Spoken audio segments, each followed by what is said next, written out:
Geeffatooteen oduuteen jalqabaanii gaanfa Afrikaatti ergama adda US Jeffrey Feltman turtii Itoophiyaa taasiseen booda kalee gara United States deebi'ee waan ergahaanii fi argirraatti gabaas dhiyeessan kan keessatti abdii fi yaaddoo qaban if godhe hirpha gammachuu gabaas qaba.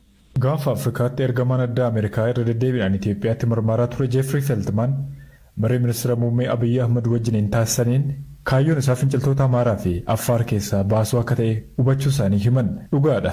Alduree waraana dhaabuu 3 mootummaan Itoophiyaa kaa'e keessaa tokko finciltoonni naannolee Amaaraa fi Affaar keessaa akka ba'an gaafachuudha. Feltman gareewwan waraanicha keessatti hirmaatan garaagarummaa isaanii mariin akka furan kan dandeessisu jalqabbiin abdii kennu jira jedhu. Haa ta'u malee qaamoleen lamaanuu yaalii dippiloomaasiitiin gara mariitti akka galan taasifames haalota saffisaan jijjiiramaniin gufatu yaaddoo jedhu qabaachuu himan.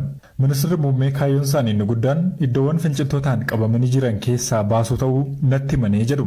Ergamaan kun kaayyoo kana ni qooddannaa kan jedhan Feltman gama biraatiin immoo humni ittisa Tigraay fi hooggantoonni TPLF dubbifne dhorkaa deeggarsa namoomaa mootummaan Itoophiyaa karaa ifa hin taaneen baatii adoolessaa irraa eegalee kaa'e kaasuun kaayyoo keenyaa jedhan. Ambaasaadar Feltman akka jedhanitti ergamaan addaa gamtaa Afrikaa Olusegun Obasanjoon mootummaa federaalaa fi humnoonni TPLF akkasumas dippiloomaatotaa fi dureewwan birootiif ergaa wal fakkaataa dabarsaniiru. Feltman ibsa kibxata kana kennaniin kutannoon siyaasaa yoo jiraate lamaanuu milkeessuun ni danda'ama. Haa ta'uuti garuu gareewwan lamaanuu karaa waraanaatiin galma ga'uuf yaalaa jiru. Lamaanuu mo'achaa jiraachuu amanuu jedhan. Ambaasaadarichi waraanni waggaa tokko lakkoofsise kun badinsa qabeenyaa fi namoomaa olaanaa qaqqabsiisuu kaasuudhaan waraana filachuun furmaata kan taane dubbatan. Feltman turtii isaanii gaanfa Afrikaa tangaa'ota Itoophiyaan alaatti hoogganoota TPLF keenyatti waliin dubbachuu ibsa. Ambaasadarichi hoogganoota TPLF garagara waliin marii taasisaniin Finfinnee seenuun TPLF fi biyyatti guutuuf balaa ta'uusaa hubachuun Finfinnee galuu fi fedhii akka hin qabne itti himuu kaasa.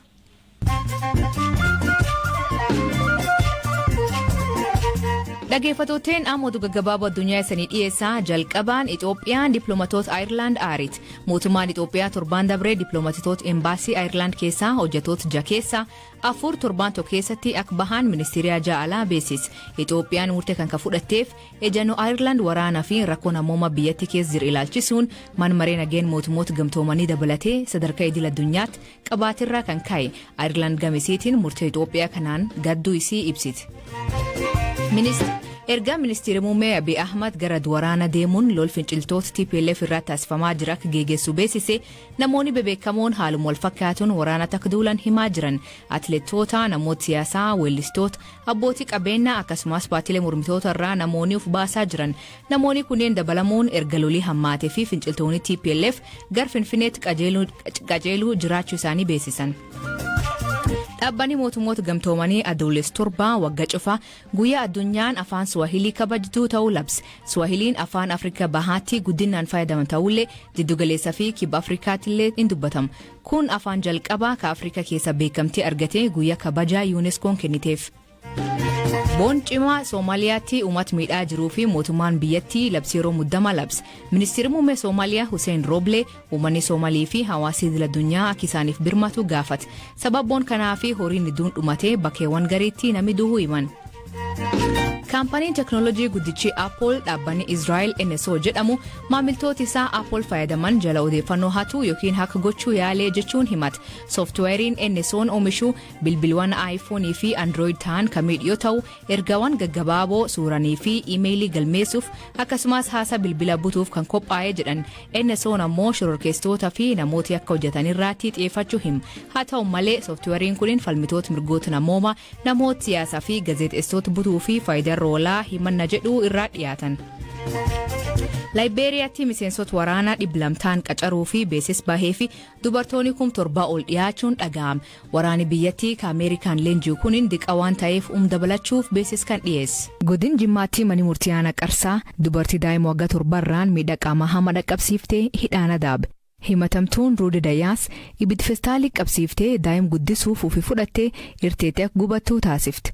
Sababii ammoo ficaan ficoofteen na rakkisee ka jedhu akka ta'e abbaan alangaa aanaa Qarsaa obbo Abdalanaa sirbii bisiitti hima. Himatamtuun tun godin Jimmaa aanaa Qarsaatti barsiiftumaan barumsa waachoo yoo taatu daa'ima obboleessisii hin guddis jechuun godin Wallagga Bahaa aanaa Limuutti fudhatti. karaa hojjettuu caas gandii akii kunitti mudateetiin akka birgahan kan himtu itti gaafatamtuun wajjir dhimma dubartoota fi daa'immanii Aanaa Qarsaa Aadde Zeenab Bagidii waan daa'im kan erga'ee akkanaan ibsiti.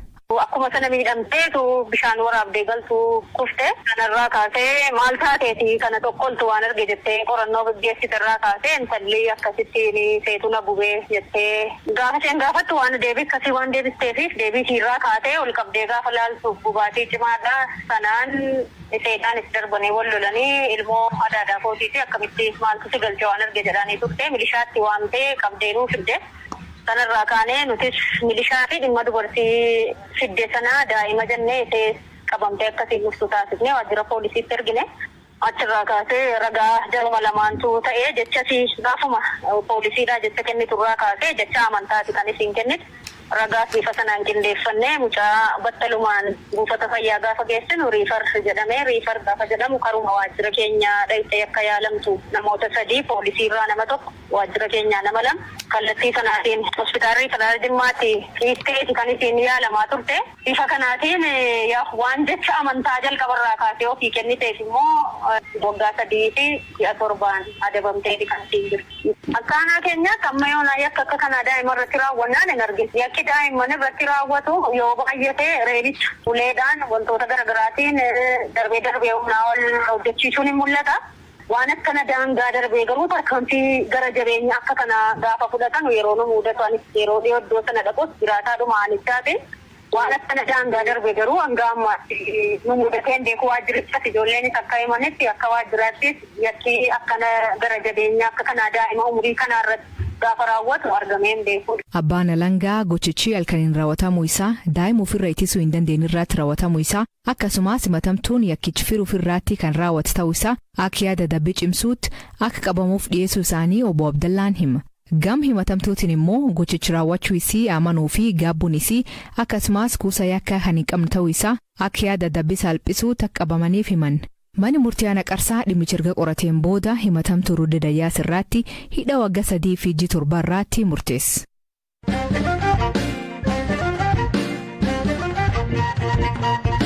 Obbo Jawaarii fi obbo Baqqalaa dabalatee aangaa'onni adda bilisummaa Oromoo manneen sirreessa Itoophiyaa garagara keessa jiran yaaddoo nageenya qabaachuu maatii fi firootii fi abukatoonni isaanii himan dhiyeen kanaa namoonni qaama nageenya irra jedhaman hayyam bulchiinsa sirreessaa malee qaalitti seenanii halkan bakka namoonni kun itti hidhaman gaafachuun isaanii maatiif uummata bal'aa yaaddes haadhi warra obbo Baqqalaa Garbaa Aadde Hanna Ragaasaa Jawarfaa fi isaan akka maatiitti yaaddoo guddaa qabaachuu himti maatii olaanaatu dubbis. Yaaddoo nageenyaa hin qabu. Baay'ee qabu. Maaliif namni yeroo malee abbaan barbaade ol seenee yoo abaluun hin barbaade yoo jedhe yaaddoo sodaas namatti naqaa isaanis hin yaadda'u nuunis hin yaaddofnaan isaanis immoo namni amma fakkeenyaaf namni isaan hin beekne namni isaan ergama isaa hin beekne namni isaan laftinni dhufe hin beekamne akka tasaa yoo irra ba'e kun nama yaachisaa kun nama naasisa. Amma haalli achi jiru maal fakkaata? Maal taajjabdan isin ennaa achi deemtanii ilaaltanii deebitanarra? Egaa waan ani taajjabe waan addaa hin jiru. Akkuma durii kootii nyaata kennee namoonni immoo baay'ee baay'atu. Garuu namoonni warri waardiyyaa isaanii namoota akkuma durii isaanii sakatta'anii ol galchuu isa kana garuu waan nama dhibuu waardiyyooti durii namoota Oromoota kan isaan eegu. Amma garuu namoonni sun namoota biraadhaan jijjiiramanii namoota qomoo biraatiin namoota qooqa biraa haasa'uun jijjiiramaniiru. Inni kun egaa amma yaaddoos namatti naqaa maaliif barbaachise akkuma tasaa ka'anii namoota jijjiiruun maaliif barbaachise inni jedhamu yaaddoo namatti naqan sodaa nutti naqanu. Tole Aadde Hannaa baay'ee galatoomaa. Ta'uu ishee ulfaadhatis. Yaaddoon hidhamtoota kun Qaalitti Bakka Jawaarii fi Baqqalaan faan jiran qofa don taane aangaa'ota bilisummaa Oromoo dabalatee kanneen manidhaa galaan jiran maatiif abukatoon gaafachuu waan hin dandeenyeef shakkii uumuu himan. Abukatoo hidhamtoota keessaa tokko taa'e obbo Tuulii Baay'isaa yaaddu nageenya kan ilaalchisuun akkan jedha. Kamisa darbe kana galgala sa'aatii 2:40 irratti namoonni poolisii federaalaa fi humna tikaa biyya kanaa irraa dhufne kan jedhan galgala makiinaan mana hidhaa sanaa balballi banameef yoo seenu isaan immoo makiinuma sana jala bu'anii yookaan makiinuma sanatti maxxananii dallaa sana yookaan mooraa mana hidhaa Qaallitti akka seenanii fi akkuma seenanii immoo makiinaadhaa bu'anii Jawaar Faayisatti hidhaman jedhanii akka waardiyoota yeroo sana achi turan akka gaafatan waardiyoonni ammoo isin eessaa dhuftanii isin eenyu fa'ii yeroo kana dhufuudhaaf yookaan seenuudhaaf fayyama qabdu jedhanii yoo gaafatan bakka akkasiitti dhufnee kanaafuu seenuu dandeenya jedhanii kanaa booda waardiyoonni isin hooggantoota isaanii waamanii hooggantoonni mana adabaa sun dhufanii hayyama seenuudhaaf hayyama isin qabdanii haala kanaan seenuu hin dandeessanii jedhanii gaafa gaafatan gidduu isaaniitti wal mormiin akka uumamee fi kana booda warri diidaa dhufan sun nuti haalli nageenyaa Jawaar Baqqalee fa'aa maaliin akka jiru mirkaneeffachuu dhufne jedhanii dallaa sana gadhiisanii akka ba'anii kan nuti manii isuma kana yoo laallu haala akkasii kana dura uumamee hin beeku manni hidhaa sun ofiisaa maqaan isaa bakka mana hidhaa eegumsa olaanaa jala jiru kan jedhudha. Bakka kana namni akkuma salphaatti hayyama malee sa'aatii 2:40 irratti seenuun sirrii miti seeraanis aladha. Namoonni kun hin qoratamne fi manni amala sirreessaa sunis silaa namoota kana qabee qoratee to'atee maaliif akka isaan dhufan eenyuuf akka isaan ta'an kana ifa godhee yoo yakkaa wanti gaafachiisu jiraatellee gaafatee qulleessuu qaba malee namoota kana akkasitti gallakkisuu hin qabu ture. Haala kanaan sababa isaan gallakkifamaniif maamiltoonni keenya namoonni kun seenuun isaanii akka seenan immoo maqaa keenya dhahanii nu gaafachuun isaanii nagaadhaaf kan dhufanii miti. Nageenyi keenya rakkoorra kan jiru ta'uu isaa nutti argisiisa jedhanii isaanis warri maatiinis jabeessaniiti kaasuu jechuudha. Kabraa maatiin kan kaasanii namoonni kana dura jara kanatti dhiyaatanii fi wal beekan eegdota isaanii kan ta'anii jijjiiranii kan jedhu. Waan isaan jijjiiraniif hin beeknu nu isin gaafan reefuudha dubbiin kan gadi bahee kan abukaatota bira ga'ee kaleessaa fudheen gaddaa maaliif namoonni sun jijjiiramanii jira sanatti aansee namoonni kun maaliif dhufanii kan jedhu wanti beekamu hin jiru. Baay'ee isaan kana qofaa miti amma namni mana hidhaa keessa jiru nageenyi isaanii kan sodaachisaa ta'e kanneen hooggantoota ABO ta'an illee kan duraan magaalaa Galaan keessa turanii jedhama malee namni argee hin jiru. Maatiin hin dubbisu abukaatonni hin dubbisanii kanaaf bal'ina qaba jechuudha wanti isaa kan Qaallitti kana Jawaar fa'aa qofa otoo hin ta'in hooggantoota ABO irratti illee rakkooma akkasiitti jira jechuudha. Isin akka maamila keessaniitti maatiin immoo yaaddoo kana bakka kamitti iyyateera? Egaa iyyannoon akkuma argaa jirtan iyyannoon ajaji mana murtii baay'een isaas raawwatamaa hin jiru. Nuti amma garam geessinaa eenyutti iyyanna kan jedhu akkasumatti qabannee irratti mari'achaa jira jechuudha.